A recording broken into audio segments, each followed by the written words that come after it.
je vais raccourcir le cadre que je voulais donner à cette table ronde. Je voudrais remercier nos intervenants que je vais présenter. Je voudrais juste recadrer ça. Comme le suggèrent Armand Hatchwell et Blanche Ségrestin dans un livre référent que je vous conseille de lire si vous ne l'avez pas fait, Refonder l'entreprise. Il s'agit effectivement de restaurer l'entreprise dans sa capacité contributive en y intégrant pleinement dans ses missions des préoccupations sociales, écologiques et sociétales. Il ne vous a pas échappé qu'il y a une loi Pacte qui est apporté une contribution significative et des changements significatifs à la fois dans le Code civil, dans des nouveaux statuts qui sont possibles, et notamment l'entreprise à mission aujourd'hui. On va être un peu sur ce sujet. Nous sommes de plein pied dans l'ère du purpose, de la raison d'être, qui appelle les entreprises à devenir contributives à un monde équilibré et réconcilié avec le vivant.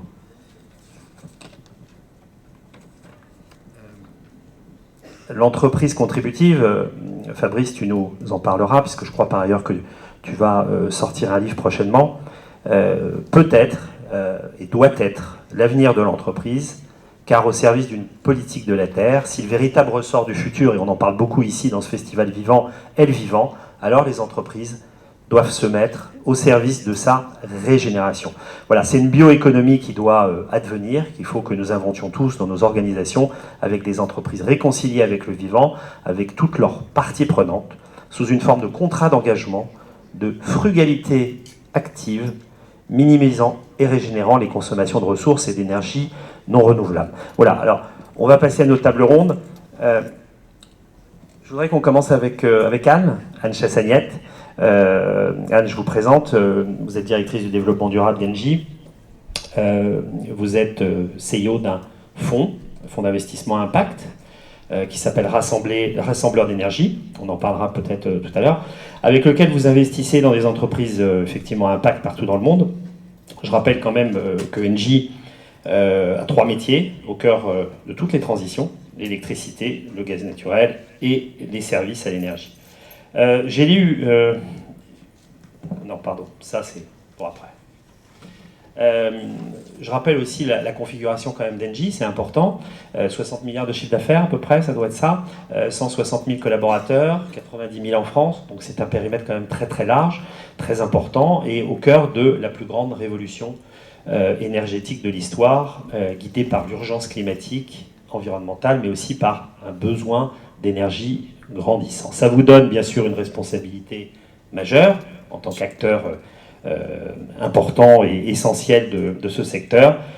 Alors, ma première question, Anne, c'est en quoi Engie est en train de devenir une entreprise contributive? Comment vous voyez cet alignement à l'horizon 10 ans, à la fois sur votre secteur, mais à la fois de manière beaucoup plus globale sur la contribution du groupe à tous les écosystèmes? Bonjour à tous. Oui, cette question, elle est importante, elle est au cœur de l'énergie, parce que l'énergie répond à des besoins essentiels. Donc on est dans une pleine transformation par rapport à ce que souhaitent les citoyens, donc des évolutions sur les aspects environnementaux d'abord. Donc on est beaucoup au cœur de ça, donc passer à du renouvelable, être en efficacité énergétique. Vous avez parlé de sobriété énergétique aussi, réduire les consommations. Donc tout ça, c'est notre cœur de métier. Il y a la thématique aussi du climat, qui est une thématique importante, hein, puisque 60% des émissions de CO2 viennent de l'énergie.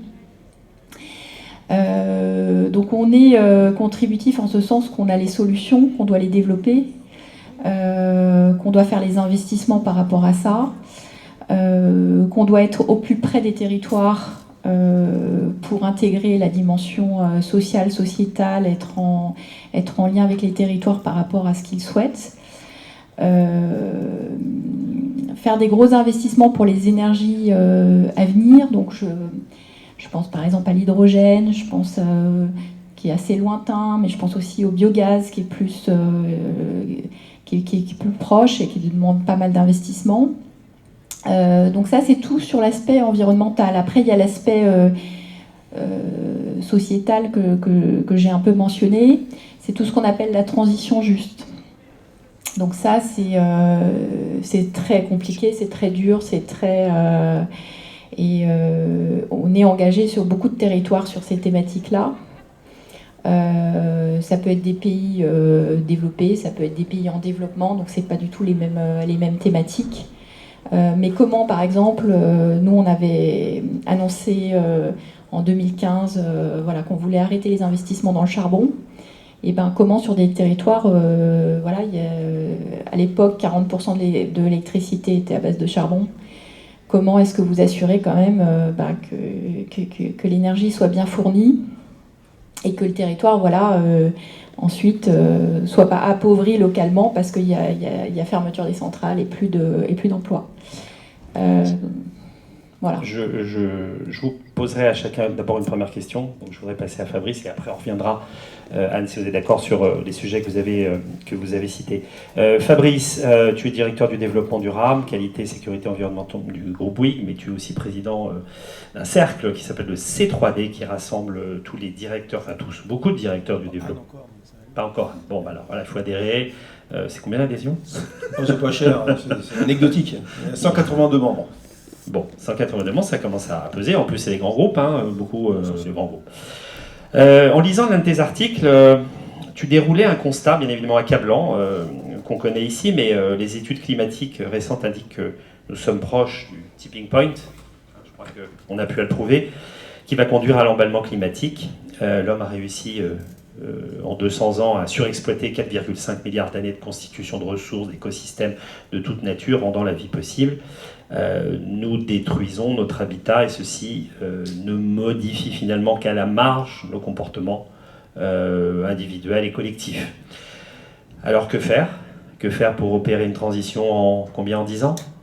Il faut la faire. C'est quoi l'entreprise qui va participer à ça? Fabrice, je te laisse nous en parler. Un peu rapidement au début, puis on reviendra dessus. Si ouais. Donc effectivement, il reste 10 000 jours. Grosso modo, parce qu'après ça va être très très compliqué, ça va déjà être. Il faut savoir que chaque dixième de degré supplémentaire du réchauffement, on voit quelles sont les conséquences. On le ressent. Pendant des années, on ne l'a pas ressenti. Mais maintenant, les populations du monde entier le ressentent dans leur quotidien.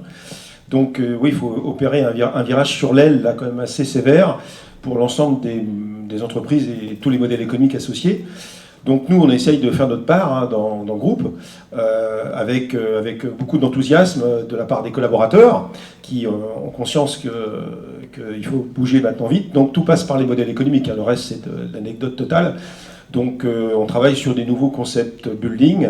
Alors c'est anecdotique encore par rapport au chiffre d'affaires global du groupe, mais les longues marches commencent par un premier pas, même s'il faut accélérer le pas.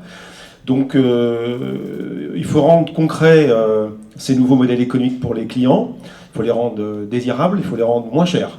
Donc c'est ça en fait le vrai levier pour accélérer la transition, c'est que pendant très très longtemps on a dit le développement durable, oui il faut le faire, mais c'est plus cher. Donc la voiture électrique c'est plus cher, le bio c'est plus cher, etc. Donc ce qu'on essaye de faire dans le groupe, c'est de proposer des concepts de bâtiments, d'infrastructures, mais moins cher. Alors pour que ça soit moins cher, il faut tout changer. Il faut changer la façon de présenter le concept. Alors je vais vous donner un exemple, parce que sinon c'est un peu abstrait. Donc on travaille sur un concept building qui s'appelle le bâtiment hybride à économie positive, qui produit plus de recettes qu'il ne coûte en charge. Donc c'est complètement révolutionnaire. C'est tellement révolutionnaire que les clients se posent la question, oui, mais on va donc gagner plus d'argent avec ce bâtiment qui va être bien plus vertueux que ceux que vous nous construisiez avant. Oui. Alors bien sûr, il y a quelques petites conditions. Première condition, alors il y a 6 leviers, je n'en présenterai qu'un ici, c'est d'accepter de mutualiser. Mutualiser, ça veut dire quoi? C'est-à-dire qu'en fait, tous les utilisateurs de bâtiments ne l'utilisent pas 100% du temps. Et c'est comme une voiture en fait. C'est rare que vous conduisiez toute la journée 100% du temps. Donc le reste du temps, que ce soit votre voiture ou votre bâtiment, il est vide.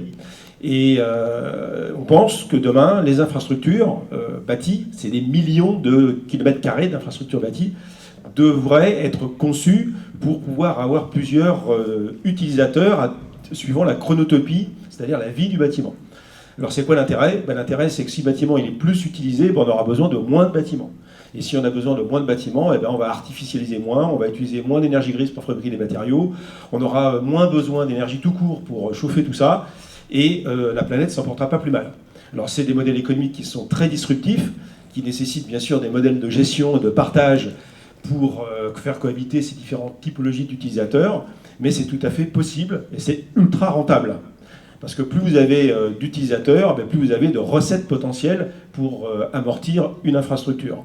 Alors, des exemples comme ça, on en a des dizaines. C'est un changement de paradigme majeur, mais ça marche. Et c'est une façon, je pense, de répondre au problème qui est le nôtre aujourd'hui. Ok, merci, on reviendra là-dessus, bien sûr. Simplement pour rappeler, vous aurez aussi la possibilité de questionner nos intervenants, voire de témoigner. Mais je voudrais qu'on passe avec Bruno Roche, qui nous entend bien, qui nous voit. Bruno, bonjour. Vous m'entendez? Voilà, ça va?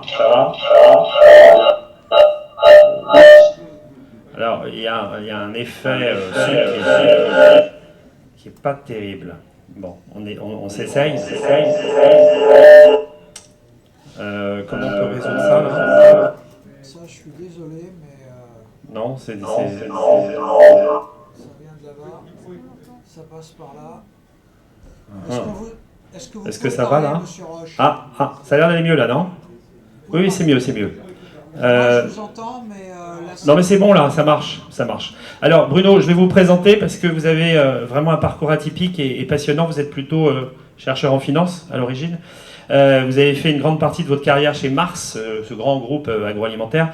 Et d'ailleurs, vous en êtes devenu le chef économiste. C'est assez rare d'ailleurs que des entreprises aient des chefs économistes. Pas forcément recrutés d'ailleurs dans le métier de l'agroalimentaire, mais plutôt dans la recherche. Et vous avez quitté cette fonction, je crois, assez récemment pour lancer une fondation et une société de conseil, m'avez-vous dit, qui se nomme Economics of Mutuality, qu'on peut traduire économie de la réciprocité. C'est bien ça? D'accord. Vous voulez accompagner les entreprises et l'économie dans la transition de leur modèle économique par le développement d'un tout autre management.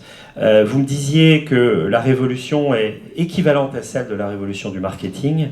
Vous dites aussi que le capitalisme financier est bientôt terminé. Si vous pouvez nous donner la date, ça serait vachement bien. Vous appelez à une transformation profonde de l'approche de la création de valeur et que les entreprises doivent intégrer dans leur champ d'action et élargir leur écosystème à leurs parties prenantes. Fixer un niveau de profit, et ça c'est vraiment très intéressant, fixer un niveau de profit nécessaire et suffisant pour opérer des résiliences sociales, écologiques et sociétales. Mutual profit, c'est bien ça le concept. Alors, vraiment, j'ai une question un peu fondamentale. Comment on opère cette révolution? Comment vous travaillez avec les entreprises que vous conseillez, que vous accompagnez? Écoutez, merci Christian, merci, bonjour à tout le monde. J'ai été passionné d'entendre les personnes qui m'ont précédé. J'ai relevé quand même deux concepts sur lesquels je vous propose de bâtir peut-être les quelques points que je voudrais partager avec vous. La transition juste et aussi ce modèle économique. Le constat qu'on peut faire, c'est que l'entrepreneuriat a existé bien avant le capitalisme financier et existera bien après le capitalisme financier. Et finalement, le capitalisme financier, s'il ne se réforme pas rapidement, sera une petite parenthèse assez courte dans l'histoire de l'entreprise, dans l'histoire de l'entrepreneuriat, de l'économie, et qui peut-être, d'ailleurs, si elle ne se réforme pas rapidement, pourra être associée à des catastrophes naturelles, à des catastrophes sociales qui la mettront au rang de l'histoire comme une mauvaise épisode de l'histoire. Donc à partir de là, ce n'est pas une approche d'idéologue que je tiens, c'est juste une approche un peu pragmatique. En économie, un des principes de l'économie, c'est de gérer les sources de rareté, pour créer de la valeur. Il y a 50 ans, le capital financier était rare. Aujourd'hui, le capital financier est surabondant. Et il y a 50 ans, le capital naturel, le capital social, le capital humain était relativement abondant, voire même surabondant. Aujourd'hui, il est devenu rare. Donc, ce n'est pas être un idéologue que de dire que le modèle économique va se transformer, va se réformer, va être en transition. C'est juste une démarche naturelle. C'est le rôle même de ces lois qui nous permettent de nous adapter à notre environnement. Simplement, la question, c'est de se dire comment cette transition va se faire. Alors, elle peut se faire de manière brutale, à travers des catastrophes naturelles, qu'on va voir de plus en plus, ou des catastrophes sociales, des guerres civiles, voilà. Ou elle peut se faire par une transition du modèle économique, comme je l'ai dit précédemment, et finalement, dans ce cadre des transitions économiques, quel est le rôle des entreprises? Parce qu'il y a un autre changement qui est intervenu depuis une cinquantaine d'années, c'est le rôle et la place et l'influence des entreprises, en particulier des entreprises multinationales. Il y a une cinquantaine d'années, l'entreprise était négligeable en termes d'influence par rapport aux nations. Aujourd'hui, certaines entreprises sont bien plus puissantes que les nations et ont surtout une influence et un impact beaucoup plus important. Donc, ces deux principes simples, qui sont de dire le modèle économique doit adresser une forme de rareté qui existe dans notre écosystème, et deux, les acteurs majeurs de cette transition sont les entreprises, font que c'est le modèle économique de l'entreprise qui est appelé à se réformer, et pas de manière punitive ou pas de manière culpabilisante, mais de manière extrêmement pragmatique de dire que les sources de création de valeur se trouvent en dehors de la création de capital financier uniquement. Et c'est là que se situe en fait le travail que je fais depuis maintenant une quinzaine d'années, que j'ai eu l'occasion de commencer avec l'entreprise Mars. Je remercie Christian d'avoir noté. Donc Mars, c'est une entreprise qui fait des choses très très concrètes, qui fait des chewing-gums, qui fait des barres de chocolat, qui fait de l'alimentaire. Mais également, on a pu développer ce modèle économique avec Oxford, l'université d'Oxford, sur des sujets beaucoup plus fondamentaux. Et finalement, c'est de tester en fait que voilà, le capitalisme financier a fonctionné à peu près correctement, je dirais, jusqu'à la fin des années 80. Et puis, il a commencé à se dégrader depuis finalement la crise de 87, la première crise, et il a commencé à devenir de moins en moins efficace, jusqu'à devenir aujourd'hui un modèle même destructeur de valeur, et pas seulement destructeur de valeur pour l'économie, la société, l'environnement, mais aussi destructeur de valeur pour lui-même. Et je pense que la manifestation de cette autodestruction, c'est les taux d'intérêt négatifs qui sont devenus, qui au départ étaient considérés comme une anomalie, qui sont en train de devenir la norme. Donc, on est dans ce moment très intéressant de l'histoire de l'économie où le modèle doit se réformer, pour permettre à l'entreprise de redevenir performante, mais ça veut dire qu'il y a un certain nombre de contraintes. Donc, mon prédécesseur a dit qu'il y avait des contraintes de fondamentaux dans le modèle économique, et effectivement, il y a un certain nombre de fondamentaux. Et la toute première, peut-être, les deux principes fondamentaux que l'entreprise doit considérer, c'est la première, c'est que la raison d'être, maintenant c'est un sujet qui est très à la mode, mais la raison d'être de l'entreprise, c'est pas un logo, c'est pas un slogan, c'est pas un outil de communication. La raison d'être de l'entreprise, c'est un outil stratégique pour créer de la croissance. Et la raison d'être, c'est quelque chose d'assez simple. C'est de dire, alors nous on a développé cette terminologie avec mes collègues d'Oxford, de dire, finalement, le but de l'entreprise n'est pas de maximiser son profit, le but de l'entreprise, c'est de maximiser des solutions profitables et à grande échelle pour résoudre des problèmes de la société et de l'environnement. Pas créer du profit au détriment de la société et de l'environnement. Donc, si on prend cette idée sur laquelle l'entreprise a vocation de régler un problème social ou environnemental dans l'écosystème dans lequel elle fonctionne, et de traduire ça en fonction de son ADN, de sa culture, de son business model, alors on est dans un première entre guillemets, révolution. La deuxième, c'est de dire finalement comment est-ce qu'on va mesurer la performance de cette nouvelle forme d'entreprise. Et bien naturellement, le capital financier est important, parce qu'on a besoin de capitaux financiers pour fonctionner, mais on a aussi besoin de capitaux non financiers. Alors on en parle beaucoup, de capitaux naturels, de capitaux sociaux, de capitaux humains, et qui ont vocation à contribuer à la création de valeur. Et ce qu'on a démontré, nous, au travers de nos recherches d'abord académiques, mais ensuite très, très, très pragmatiques, à travers différents objets dans le monde, c'est que finalement, non seulement c'était possible de mesurer, d'organiser un projet, une entreprise, une business unit autour d'une raison d'être qui est de régler un problème social et environnemental, mais surtout qu'il est possible de mesurer la performance et de faire en sorte que l'entreprise soit plus performante, même sur le plan purement économique et financier, et pas seulement dans le long terme. Parce que j'entends toujours, oui, c'est un trade-off entre le court terme et le long terme. Oui, c'est vrai, mais comme tout. Mais il y a aussi des éléments de performance à très court terme. Et le parallèle que vous faisiez, Christian, avec le marketing, pour moi, est intéressant. Parce que dans les années, en tout cas dans le monde du consumer good, duquel je viens, finalement, le marketing est une discipline assez récente. Elle a une trentaine d'années. Jusqu'au début des années 70, eh bien, l'entreprise, pour être performante, elle n'avait besoin que d'être performante sur le plan industriel, il fallait produire, et que performante sur le plan commercial, il fallait vendre. Donc, si on savait produire et si on savait vendre, on était une entreprise performante. Progressivement est arrivée cette idée sur laquelle, voilà, les marques, c'est important, etc. Il y a eu un vrai débat, en tout cas, c'est un peu l'histoire que j'ai faite de l'entreprise sur cette question-là. Il y a eu un vrai débat de dire, mais pourquoi on aurait besoin de faire venir des gens du monde du média, du monde du cinéma, du monde d'Hollywood, pour finalement faire quelque chose qui ne soit pas vraiment au cœur du business. Et il y a eu un gros débat, je me rappelle. Le débat a été tranché dans le monde des consumer goods, ils disent très bien. On pense que les marques, le marketing, c'est une fonction qui est nouvelle, qui va faire appel à des compétences complètement nouvelles, qui sont des compétences d'artistes, de médias, etc., pour créer quelque chose qui est intangible, qui s'appelle les marques.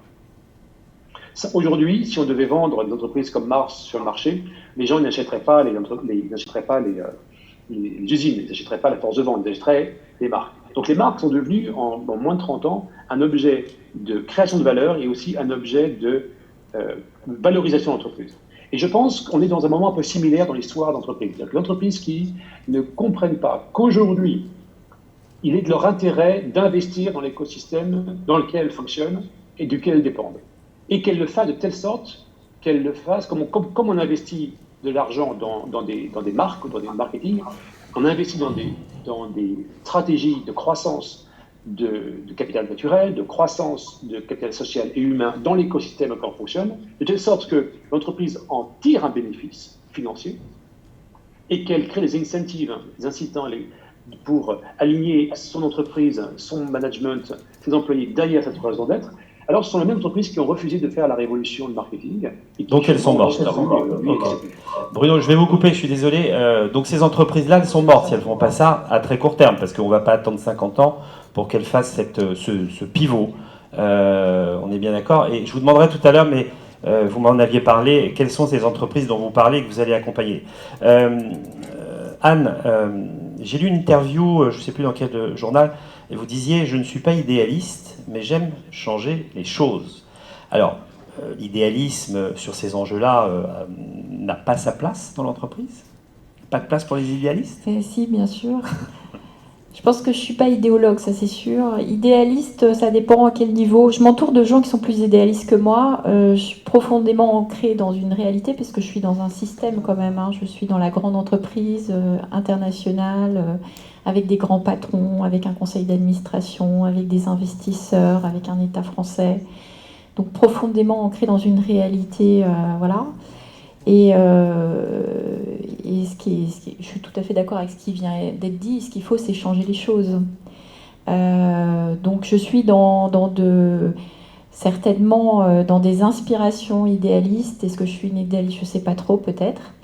Mais est-ce que vous êtes perçue comme ça au sein du COMEX, par exemple ? Oui, je suis perçue comme... il y a différentes perceptions. Je peux être perçue comme ça, je peux être perçue comme... Alors, je viens de la finance, donc quand même, j'ai des réalités, je sais argumenter en discours financier, mais je peux être perçue comme ça, je peux être perçue comme quelqu'un, en effet, un petit peu en dehors du système par certains, comme quelqu'un de pénible, qui dérange, ça c'est sûr. Et en ce moment, j'ai beaucoup de tensions. Alors, Engie, vous avez vu que dans la presse, c'est un petit peu compliqué parce qu'en termes de gouvernance, c'est pas totalement fixé en ce moment, puisqu'on est à la recherche d'un CEO. Mais il y a beaucoup de tensions. Et sur mes thématiques, sur faire en sorte qu'on soit sur des énergies plus vertueuses, que l'aspect social soit bien considéré, que on vient d'avoir la raison d'être qui a été votée à l'Assemblée générale. Et donc, je sens beaucoup de tension. Je trouve ça très positif parce que je pense que la tension est le signe du changement. Fabrice, les directeurs de développement durable sont des idéalistes, sont des... comment ils sont perçus? Je ne sais pas si vous avez travaillé là-dessus au C3D, sur la manière dont ils sont perçus, la manière dont ils travaillent avec le COMEX, comment ils cheminent. Bon, c'est une fonction qui a beaucoup évolué, qui s'est transformée et qui devient une fonction majeure. Et ça, c'est très très bien. Mais toi, par exemple, tu es perçu comme un idéaliste, Chabry? Je crois pas. J'en sais rien. Je suis perçu comme... j'essaye de bousculer un peu, bien sûr. Tout le monde est pour le progrès, mais contre le changement, en fait. Donc, forcément, quand on propose des nouvelles façons de faire, ça bouscule les habitudes, parce que, finalement, l'innovation, elle ne vient que parce qu'il y a des contraintes. Et donc, nous, on apporte des nouvelles contraintes. Il faut produire sans carbone, il faut protéger la biodiversité, il faut arrêter d'artificialiser. Donc, comme on ne le faisait pas comme ça avant, forcément, ça bouscule les habitudes.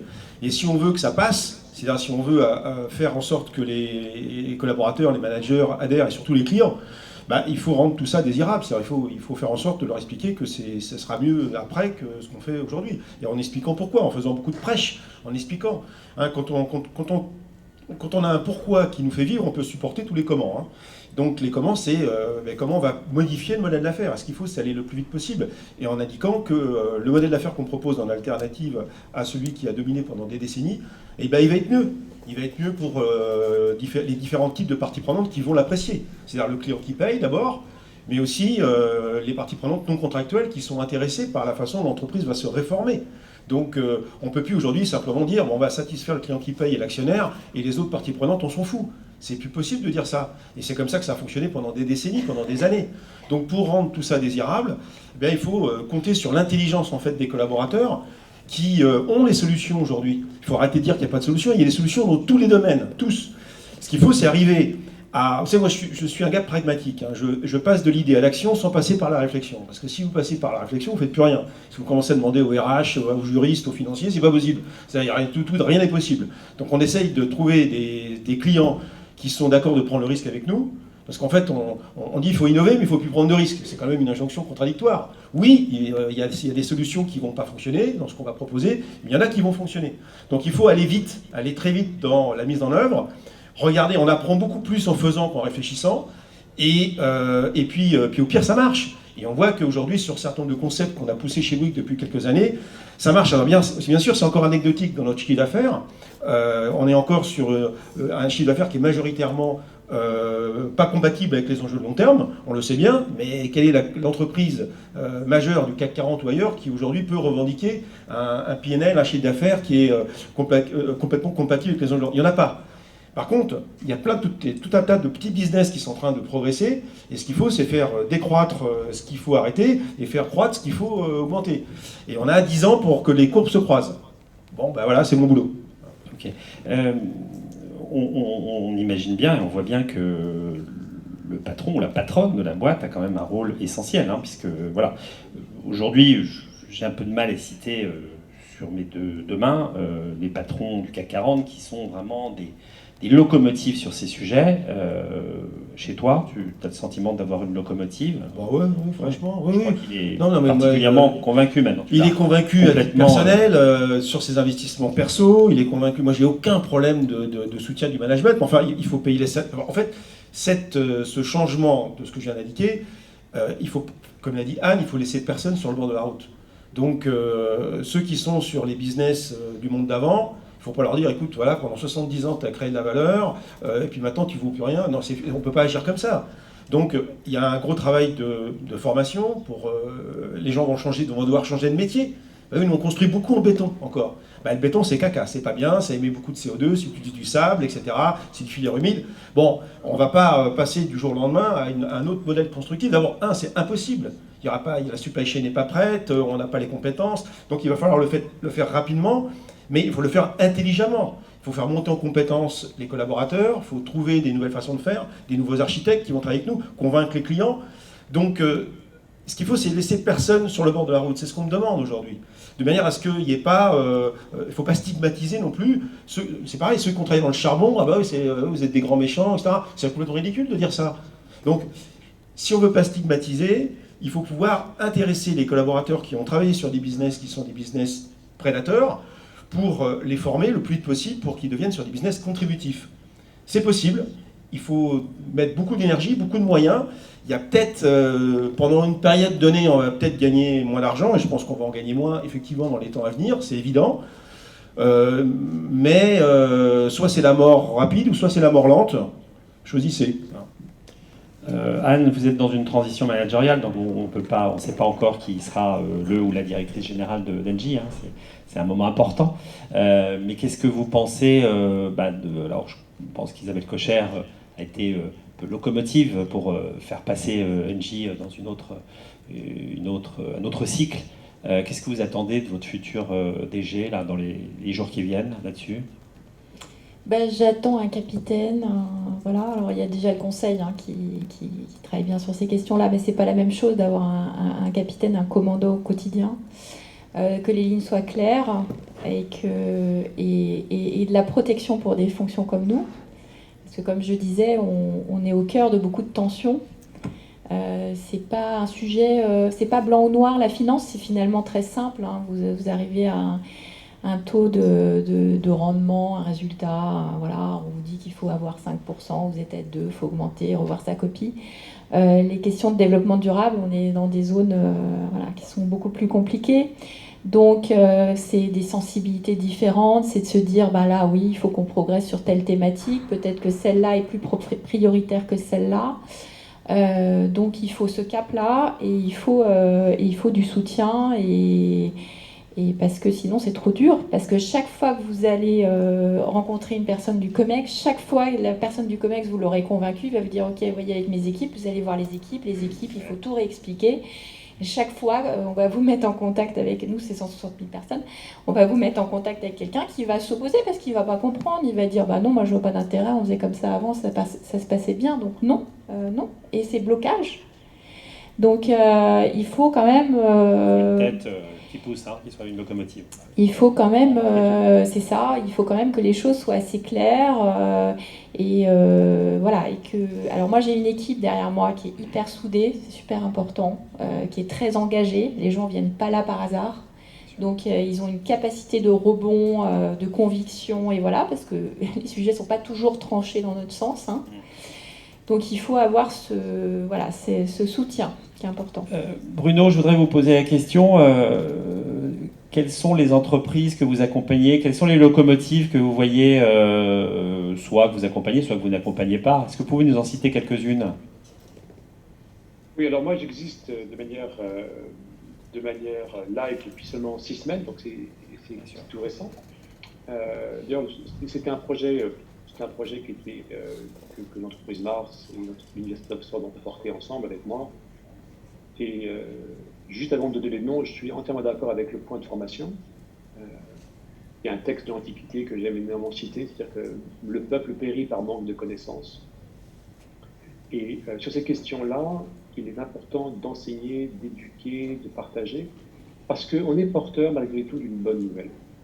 Et la bonne nouvelle, c'est qu'il y a un modèle économique qui est en train d'émerger, qui est plus performant que le précédent. De la même manière que, de manière un peu choquante, on peut dire que l'esclavagisme était un modèle économique qui fonctionnait très bien d'un point de vue économique, mais qui était atroce en termes de gestion de capital social et capital humain. Et dès qu'on l'a abandonné, il y a eu un mode économique supérieur en termes de création de valeur, tout en permettant un épanouissement des populations qui étaient auparavant esclaves. De la même manière, sans aller si loin, le modèle économique actuel, le fait qu'il fonctionne, ne veut pas dire qu'il n'est pas sous-optimum. Donc, il veut dire qu'il y a un modèle qui est supérieur en termes de création de valeur, même pour les actionnaires, même pour les gens qui recherchent le profit. C'est une bonne nouvelle qui peut aider la transition.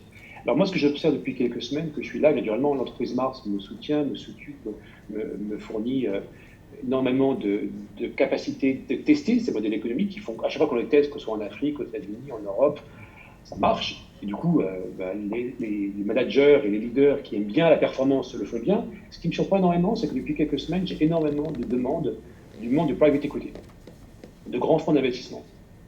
Et là, c'est là que je peux faire, je pense, la transition la plus rapide. C'est-à-dire que, à partir du moment où ce sont les actionnaires qui prennent le leadership sur ces questions-là, les investisseurs qui prennent le leadership sur ces questions-là, alors la transition peut aller beaucoup plus vite.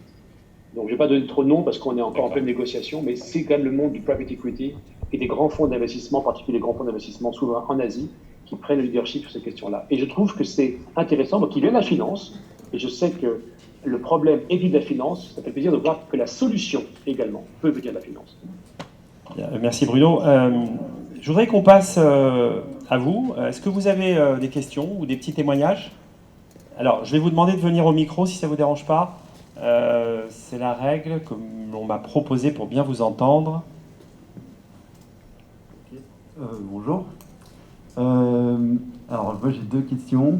Je suis un peu émotif, alors j'espère que je vais réussir à les formuler correctement. On est entre amis, ça va, il n'y a pas de problème. Le premier point concerne la présence ici de Bruno Roche. Moi je suis assez surpris parce qu'un groupe comme Mars, il faut quand même être soit naïf, soit je ne sais pas, pour ne pas... Enfin, c'est vraiment pour moi l'archétype du type d'industriel qui produit des choses en sachant très bien qu'il le produit mal.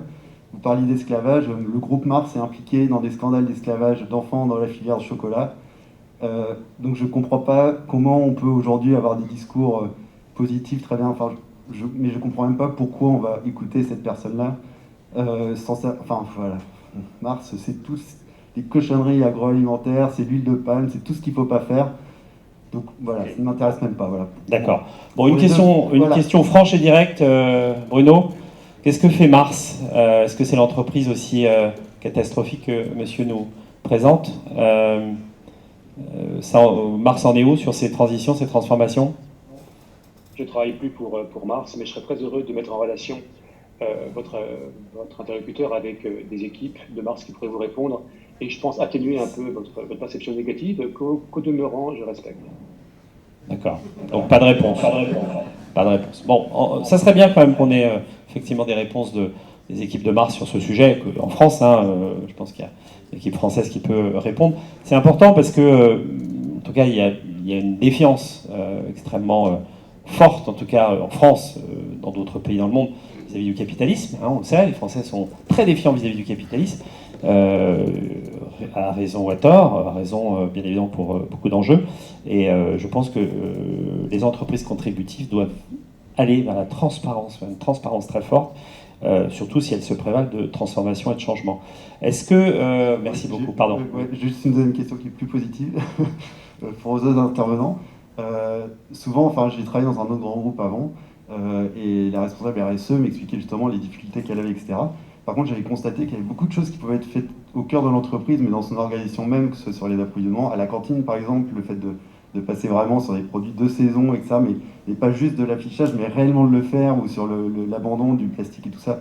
Donc voilà, et pour monsieur de Bouygues, on parlait d'éducation, etc. Et moi, j'ai un rêve, c'est que TF1 fasse une émission en prime time pour expliquer le problème du climat.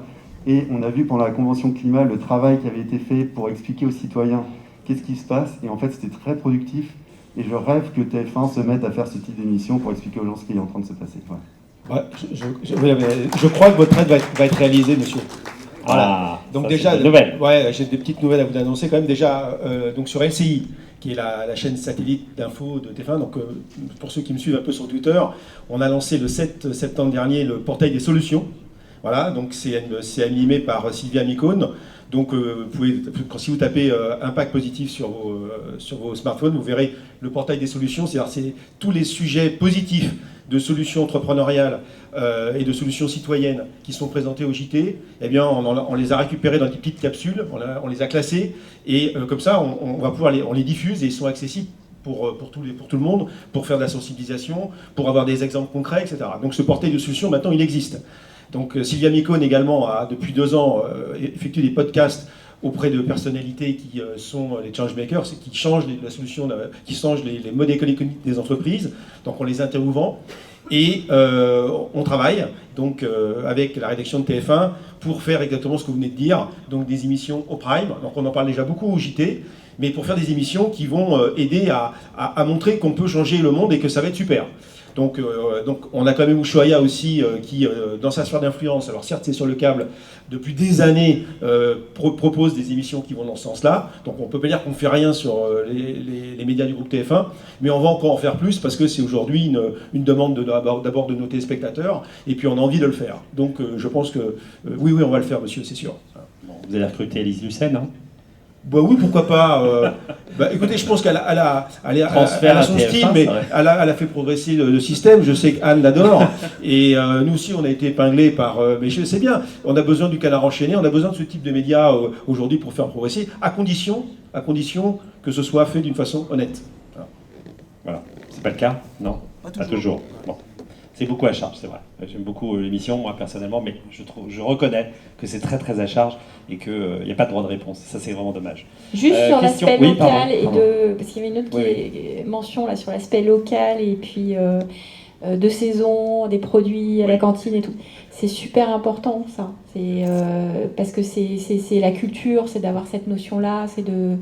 Donc, par exemple, nous, on essaye d'évoluer par rapport à ça. Hein. C'est pas forcément évident, mais par exemple, le plastique, c'est sorti à usage unique. Les masques, on a eu beaucoup de discussions sur les masques, le recyclage des masques, le gel hydroalcoolique. On essaye aussi de le faire venir, notamment d'une entreprise du fonds Impact. Donc voilà, donc c'est les salariés qui sont maintenant de plus en plus associés là-dessus, et on souhaite que cet aspect, je dirais un petit peu plus culturel, je ne sais pas comment l'exprimer, mais à la fois on soit formé là-dessus, parce que comme ça on a les réflexes surtout dans sa vie quotidienne, au business et tout ça. Par exemple, nous on développe une empreinte carbone au boulot, donc de voir, bah voilà, je viens en métro, je prends ma voiture, je viens à vélo, je viens à pied, je mange à la cantine, je mange tel type de choses, j'utilise mes mails comme ça, voilà, d'être conscient de ces sujets-là. Donc tout ça, et c'est beaucoup demandé par les nouvelles générations, et c'est très très positif. Donc on encourage ça. C'est pas forcément facile à organiser, il y a plein de gens à convaincre encore, je reviens sur le même sujet, mais je pense qu'on progresse beaucoup là-dessus. D'accord. Question, je prends 2-3 questions là, comme ça je les prends au vol, comme ça on aura plein de questions. Vous pouvez aussi vous lever et poser votre question ou témoignage. Bonjour, c'est Guillemin, je suis donc le fondateur d'une société qui s'appelle Petite Nature et qui relève de l'économie sociale et solidaire. J'avais une question pour les personnes là qui représentent les grands groupes. En marge de la crise écologique qu'on vit, on vit actuellement une crise sanitaire. Je voulais savoir si dans vos pratiques, vous aviez déjà commencé finalement à intégrer un certain nombre de leçons de cette crise, notamment en termes de rapatriement d'activités en France, de faire appel à des prestataires locaux, voilà, et si des choses qui sont déjà travaillées par ces groupes. Alors, question, j'en prends une ou deux autres, comme ça après on va les regrouper. Voilà, sinon, parlez fort de votre chaise. Alors, moi, c'est une question pour Bruno Roche qui a fait un parallèle entre l'investissement dans la valeur de marque il y a une quarantaine d'années, une cinquantaine d'années, et l'investissement aujourd'hui dans les écosystèmes qui rapporteraient du profit à l'entreprise. Et j'aimerais bien voilà, qu'il puisse zoomer un tout petit peu sur les mécanismes qui rendent cet investissement profitable. D'accord, donc ça c'est pour Bruno. Bruno, vous avez entendu la question ? Oui, et oui. Je vais répondre rapidement parce que malheureusement, D'accord. Alors, on vous écoute, Bruno, rapidement sur le sujet. Allô ? Allez-y. Voilà, merci pour cette question qui permet de préciser un peu ce qu'on veut dire par là. Ce qu'on réalise en fait, c'est que il y a beaucoup de ressources qui sont cachées ou mal gérées dans les écosystèmes où on travaille, et que finalement le focus sur uniquement la rentabilité financière n'a pas permis en fait à la fois de valoriser et d'utiliser toutes ces ressources qu'on appelle le capital social, le capital humain, qui existent dans l'entreprise. Et de la même manière que l'entreprise a besoin d'argent, enfin, de capital financier pour fonctionner, elle a aussi besoin de capitaux sociaux, humains, naturels pour fonctionner. Et que la mauvaise gestion de ces capitaux est non seulement pas responsable, et on se rend compte de plus en plus, mais elle est aussi, surtout pas efficace d'un point de vue économique. Et je vais vous donner un exemple qui peut-être d'ailleurs donnera un éclairage à la question qui était précédente. La majorité du business de Mars est dans ce qu'on appelle le pet care, c'est-à-dire les soins apportés aux animaux de compagnie. C'est-à-dire à la fois il y a une partie food, une partie vétérinaire, une partie également soins de santé. Et ce qu'on a réalisé en fait, c'est que lorsqu'il y a des points de tension dans notre écosystème, qui sont principalement des points de tension de type capital social, des qualités de relations entre les acteurs extérieurs à l'entreprise, mais également un manque de capital humain, c'est-à-dire de connaissances, de savoir-faire, pas chez nous, mais vraiment dans l'écosystème, parmi les vétérinaires, parmi les éleveurs, etc., qui sont des prescripteurs de notre environnement, eh bien, l'entreprise est beaucoup moins performante, beaucoup moins résiliente. Et malheureusement, aujourd'hui, les modèles traditionnels de gestion ne prennent pas en compte ces éléments de création de valeur. Ils sont ignorés, ou quand ils sont pris en compte, ils sont pris en compte de manière très anecdotique et sur la base plutôt de gut feeling, d'intuition, plutôt que de choses très techniques. Alors, ce qu'on s'est rendu compte, c'est que de la même manière que l'entreprise a développé des capacités, des savoir-faire pour faire des marques, et c'est quelque chose qui est assez nouveau, aujourd'hui l'entreprise doit développer des capacités pour ce qu'on appelle investir, créer du capital social, créer du capital humain en dehors des frontières traditionnelles de son entreprise, et également prendre en compte le capital naturel, qui est un capital, lui, qui n'est pas infini. Et lorsque cette gestion des différents capitaux rentre en compte dans la dans le processus de création de valeur, non seulement, naturellement, l'entreprise est beaucoup plus responsable et les points de tension, d'ailleurs, que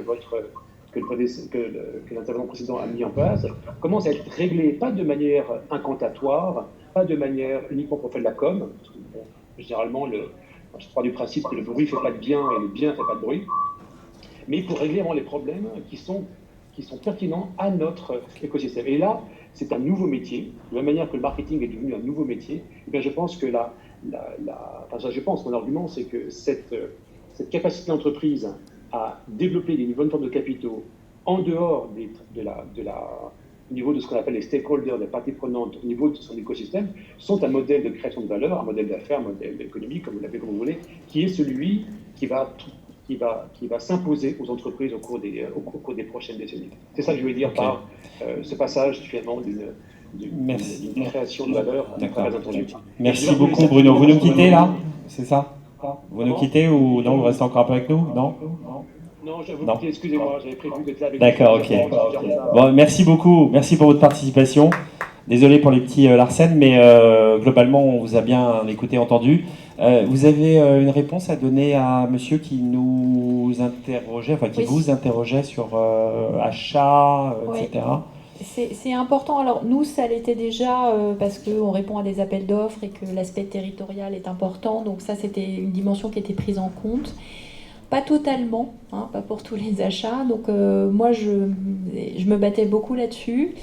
Souvent, l'argument qui m'est retourné, c'est on est un groupe international, donc pourquoi privilégier tel pays à tel autre? Puis finalement, tu crées des emplois dans des pays où ils ont besoin de ces emplois-là aussi. C'est un petit peu compliqué de répondre à ça d'un point de vue développement durable aussi. Donc je pense qu'en effet, cette crise a aidé là-dessus et que ça devient plus... c'est un argument qui va en faveur de ça, parce que dans un grand groupe, c'est compliqué à défendre ça. Et donc, ça, c'est un côté positif, de mon point de vue personnel. Fabrice, tu as qu'à dire là-dessus? D'accord. Non, tu veux? Non, tu veux pas forcément. Est-ce que vous avez encore une ou deux contributions? Je vois que l'heure passe, ça tourne. Allez, 5 minutes encore? On a 5 minutes? Ok. Venez, oui. Qui d'autre sinon? Vous avez d'autres questions à poser à nos invités? Bon. Bonjour, tout d'abord merci. Alors une question pour vous déjà, Madame Chassagnette. Je voulais savoir, donc avec le départ de votre directrice générale, quelle évolution vous avez vue sur la raison d'être que vous avez récemment mise en place. Donc j'avais compris qu'elle se focalisait plus sur le service, sur l'optimisation énergétique. Est-ce que vous avez vu une évolution par rapport à cette directive qu'elle avait mise en place? Et puis une autre question pour vous par rapport au C3D. Est-ce que vous avez vraiment l'impression que les directeurs ont compris l'échelle de la problématique de la transition climatique? Et est-ce que les solutions qui sont à l'heure actuelle mises en place n'ont pas un problème d'échelle? C'est-à-dire, est-ce qu'on se focalise peut-être un peu trop sur les problèmes de la cantine et pas assez sur la vraie... les vrais... Allez, Anne. Je commence. Anne. Alors, notre raison d'être, c'est... il y a deux notions importantes. Il y a une notion d'accélération de la transition vers une économie neutre en carbone. Et il y a une deuxième notion qui est impact positif, planète et sur les personnes, sur people. Donc ça, c'est le chapeau de notre raison d'être. Alors oui, j'ai vu beaucoup d'évolutions, beaucoup de tensions aussi, c'est ce que je décrivais. Parce que du coup, c'est dans nos statuts, on porte une responsabilité et on ne peut pas se permettre de prendre des décisions limites sur un certain nombre de sujets où il faut que ça soit vraiment éclairé, il faut vraiment qu'il y ait des débats, des discussions. Donc du coup, je suis au cœur de ces discussions. Donc c'est des discussions qui étaient plutôt réservées à des cercles très, très, très hauts dans le pouvoir, donc d'où la tension. Donc ça évolue, donc ça c'est très positif. Oui, je pense que ça met aussi les dirigeants devant une certaine responsabilité, donc ça c'est très positif. On n'est plus dans de la com, donc ça c'est très positif. Moi je cherche la cohérence au quotidien, et en fait l'individu a du mal à être cohérent, hein. Chacun d'entre nous, on a du mal à être cohérent, on n'est pas rationnel non plus dans nos décisions. Et donc je cherche cette cohérence tous les jours. Et tous les jours, je mets les décideurs en face en disant mais c'est pas cohérent, ce que vous dites n'est pas cohérent, dans un sens comme dans l'autre d'ailleurs. Et parce que l'employé il comprend plus, il suit plus quand c'est pas cohérent, quand on va dans tous les sens. On dit il y a tel sujet, il y a tel message, mais on prend une décision qui n'a rien à voir avec le truc. Donc l'avantage de la raison d'être, c'est ça, c'est que ça nous met face à ces réalités. C'est pas facile. Donc je pense que c'est un chemin, honnêtement. On est au début du chemin. Moi, j'ai élaboré là, des outils de compatibilité avec la raison d'être. J'ai élaboré pas mal de trucs assez sympas avec mes équipes. Après, comment ça s'est utilisé dans les faits? Quelqu'un peut toujours détourner le système, être plus malin que les autres et tout. Mais quand même, ça commence à devenir très compliqué là. Donc, c'est très positif. Fabrice, tu peux répondre à la question qui a été posée? Oui, bien sûr. Alors, je ne suis pas naïf. Il y a sur les entreprises, enfin tous les directeurs d'aider qui ont pour mission d'accompagner leur boîte dans l'évolution de leur modèle d'affaires, il y a tous les niveaux de maturité. J'avais commis un article aussi il y a quelque temps sur de la photocopie recto verso au bâtiment à énergie positive. En fait, on en est là, quoi. Il y a là de l'anecdotique au changement de modèle économique, quoi. Et bon, alors ça dépend de la maturité des boîtes, du leadership du patron, de la compréhension du COMEX. C'est parce qu'en fait, un escalier, ça se balaye par le haut. Si là-haut, ils n'ont pas compris, il n'y a pas beaucoup de chances qu'il se passe quelque chose en bas. Il faut que le directeur d'aider soit courageux, il faut qu'il soit crédible, il faut qu'il ait une certaine liberté de penser autrement. Moi, j'appelle ça des bouffons bienveillants. Moi, je suis un bouffon bienveillant vis-à-vis de la direction générale. Ils savent que je travaille dans l'intérêt de l'entreprise sur le long terme. Il faut avoir un minimum d'alliés aussi en interne, parce qu'on ne peut pas faire tout sous seul. Mais je sens quand même que les profils des directeurs d'aider sont en train d'évoluer fortement aujourd'hui. On est passé d'une approche où on leur demandait d'assurer la compliance, la conformité, un mode défensif, de justification. Ça, c'était les responsables d'aider 1.0 qu'on a connu au moment du Grenelle. Et puis aujourd'hui, maintenant qu'on comprend que de toute façon, si on ne se bouge pas, ça va bientôt tout se terminer, on voit arriver des profils qui sont plus des profils de transformation. On se rapproche de la stratégie. Je voyais encore des directions de produits durables rattachées à la communication, aux ressources humaines. Ça n'a pas de sens. Il faut rattacher à la direction générale, à la stratégie. Parce qu'en fait, tout ça, c'est un problème de stratégie. Donc ça bouge, on voit que les profils évoluent. On a au CETRAD des directeurs d'aider qui sont vraiment des gens crédibles dans la transformation. Je ne veux pas les citer, mais j'en ai plein en tête. Enfin si, quand même un Bertrand Sadowski de Carrefour qui fait un métier, qui fait un boulot extraordinaire. Gilles Desroches, il y a Joël Tronchon de Seb. Donc ça, c'est quand même des vrais... ils bougent les choses de l'intérieur. Voilà, c'est... les activistes. Les activistes, voilà. Il y a aussi des femmes comme Alexandra Palt chez L'Oréal. Voilà. Ouais, il y a un c'est 3D, donc je ne sais pas. Qui vient des ONG d'ailleurs, non? Je crois qu'elle a eu un parcours ONG avant d'arriver. J'aime bien qu'on cite aussi des femmes. Oui. Il y a des femmes aussi, il y a beaucoup de femmes dans les directrices de développement durable. C'est un métier 50-50. Plutôt féminin, 50-50. Bon, à peu près, nous, c'est 3D, on a recensé, c'est à peu près 50-50. D'accord, ok. Est-ce qu'il y a une ultime question? Merci pour vos interventions. Moi, on a parlé beaucoup hier de renoncement, de décroissance, de démantèlement, c'est-à-dire d'avoir le courage de faire le tri entre les activités et savoir de façon volontariste en arrêter certaines. Ce qui, évidemment, d'un point de vue économique, se fait un petit peu harakiri. On détruit du capital financier, on détruit de la valeur, potentiellement on détruit des emplois. Est-ce qu'aujourd'hui, cette question, elle reste taboue, inabordable, ou est-ce que c'est des questions qui sont sur la table dans les grands groupes dans lesquels vous exercez? C'est-à-dire que... Je commence.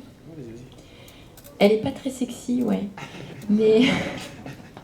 Mais en fait, c'est ce qu'on fait, parce que, par exemple, nous, quand on dit qu'on sort du charbon, c'était de l'ordre de 14% de notre EBITDA, de notre résultat opérationnel. Donc c'est bien ça, c'est bien de sortir de ça et d'arrêter ça. Alors ça a des conséquences économiques, mais ça avait aussi beaucoup de conséquences culturelles sur embarquer les troupes, parce que nous, les ingénieurs, ils étaient très fiers de faire toutes les énergies. C'est ce que tu disais tout à l'heure avec le fait que voilà, c'est pas des gens à mettre de côté.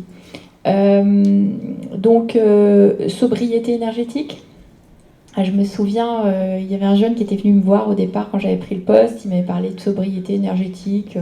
J'ai mes moyens, quoi. Et je disais non, efficacité énergétique. Maintenant, j'ai aucun problème avec le terme sobriété énergétique, que j'emploie très fortement, en effet. En effet, il faut qu'on soit sobre. En effet, c'est ce qu'on fait chez soi. Moi, j'ai des enfants, je passe derrière eux et j'éteins la lumière en rigolant, en disant tu sais, maman, elle travaille pas chez EDF. Parce que c'était ce qu'on me disait en termes d'éducation quand j'étais petite. Mais bien évidemment, il faut qu'on gère au mieux. Donc, bien sûr, quand on vend...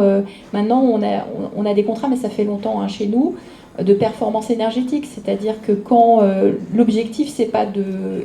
Et on avait du mal à expliquer ça à nos parties prenantes. L'objectif, c'est pas de vendre le plus d'énergie, c'est d'accompagner le client dans la meilleure solution, de lui faire économiser justement et que sa facture diminue. Et on est gagnant-gagnant. Et donc on est rémunéré par rapport à ça d'ailleurs. On est incentivé. Je pense que l'incentive, c'est très important. J'ai beaucoup de discussions en interne sur... souvent les décisions, elles sont mauvaises parce qu'en fait, les gens ne sont pas incentivés comme il faut. Mais c'est très compliqué de concevoir qu'est-ce qui va faire que les gens vont prendre les bonnes décisions. Alors là, dans les contrats, c'est le cas.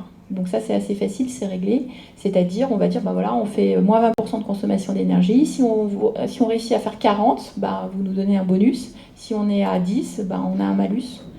Donc ça, ça fonctionne bien. Oui, de toute façon, quand on décide d'un nouveau modèle constructif, que ce soit pour faire moins de béton pour faire plus de bois biosourcées, c'est déjà un renoncement. Quand on décide chez Colas de faire plus de recyclage par rapport à ce qu'on faisait avant, c'est aussi un renoncement. On renonce à des modèles anciens pour faire émerger des modèles nouveaux.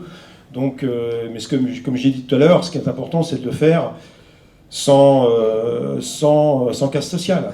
Voilà. Mais il est clair qu'on sait très bien qu'il y a des choses qu'on ne construira plus demain, qu'on ne construira plus de la même manière. Donc il faut accompagner ces renoncements en proposant autre chose derrière. Alors est-ce qu'il faudra arrêter des trucs définitivement et sans alternative? Oui, peut-être, sans doute, j'ai des choses en tête. Mais ça sert à de vouloir passer en force et de vouloir braquer les gens avec des discours comme ça, trop brutaux. Tout ça, ça se fait en douceur. Qui aurait pu croire, qui aurait pu imaginer il y a encore 5 ans que 30% de la production de logements, on en fait 10 000 par an. Notre objectif à 2025, c'est de les faire en biosourcé. Qui aurait pu croire ça déjà? C'est déjà une révolution en soi. Donc, enfin oui, de toute façon, le modèle ancien doit changer. Donc on va devoir y renoncer d'une manière ou de l'autre. Mais il faut pouvoir proposer aux gens autre chose, si on veut les faire adhérer. J'ai quand même une dernière question que je voulais te poser. Il y a quoi, 190 millions de logements à rénover? Oui, en Europe. Comment vous allez faire? Ça, c'est le vrai enjeu, en fait. C'est pas la construction neuve, parce qu'aujourd'hui, on a la chance d'avoir des normes en construction neuve qui sont parmi les meilleures du monde. On a enfin rattrapé notre retard sur les Allemands, les Autrichiens, les Suisses. Donc construire neuf en France, franchement, on a vraiment des bâtiments ultra performants, mais on renouvelle le parc de 1% par an. Donc ça suffira pas pour l'équation climatique, où il faudrait qu'on rénove, ne serait-ce qu'en France, 500 à 700 000 logements par an. On en fait 124 000, donc on n'est pas du tout à l'échelle de ce qu'il faudrait faire. Donc le vrai sujet, c'est d'industrialiser la rénovation, et donc on a des idées pour ça. Donc il y a le projet Energy-Sprong dans lequel on s'est inscrit, un projet européen, pour massifier les achats et faire en sorte que les maîtrises d'ouvrage, le public et privé, s'associent pour faire en sorte qu'on puisse déclencher les travaux dans une zone avec une seule base vie, et faire des achats groupés et faire en sorte qu'on puisse diminuer le coût de la rénovation, parce qu'aujourd'hui l'énergie n'est pas assez chère, hélas, pour qu'il y ait un retour sur investissement suffisamment attractif pour les investisseurs et les maîtrises d'ouvrage. Donc en attendant la taxe carbone, parce que c'est vrai que ça nous faciliterait la vie s'il y avait un prix au carbone significatif, nous en tant qu'on est plutôt du côté des solutions, en attendant ça, il faut massifier. Donc, est-ce que vous allez avoir la main-d'œuvre aussi? En tout cas, aujourd'hui, on va être capable d'accélérer sur la rénovation en espérant. Alors, il y a deux bonnes nouvelles. Le plan de relance français, là, avec les 30 milliards et les 7 milliards et demi sur la rénovation des bâtiments publics, ça, c'était vraiment. On attendait ça depuis très très longtemps. Ça y est, ça vient. Donc, ça va enfin démarrer. On attend beaucoup aussi cette fameuse taxe carbone. On en a besoin, parce que là, ça va nous faciliter la vie sur nos modèles économiques de la rénovation. Et là, par contre, la difficulté, c'est ce que tu viens de dire, c'est la main-d'œuvre. On manque de main-d'œuvre qualifiée. On va avoir, je sais pas, 5-6 millions de chômeurs, je sais plus combien on en a, mais trouver de la main-d'œuvre spécialisée dans l'isolation par l'extérieur, sur comment monter des chauffe-eau solaires thermiques, comment arriver à la réduction des ponts thermiques. On a vraiment un problème de main-d'œuvre.